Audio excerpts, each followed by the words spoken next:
మనకెలా తెలుస్తుంది అల్లాహ్ తాలా మనల్ని క్షమించాడు అని? మనం ఎన్నో పాపాలు చేశాం, ఎన్నో తప్పులు చేశాం.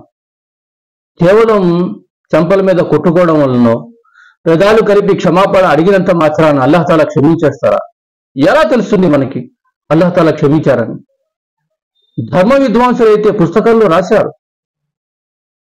ఏం రాశారో తెలుసా? ఎవరైతే అల్లాహ్ ముందు తన యొక్క పాప క్షమాపణ కోరుకుంటూ ఏడుస్తారో, కళ్ళ నుంచి నీళ్లు రాలుతాయో, మరి అల్లాహ్ తాలా వాళ్ళని క్షమిస్తాడు. ఎందుకంటే అల్లాహ్ తాలా అందరికీ ఏడ్చే భాగ్యాన్ని ప్రసాదించాడు.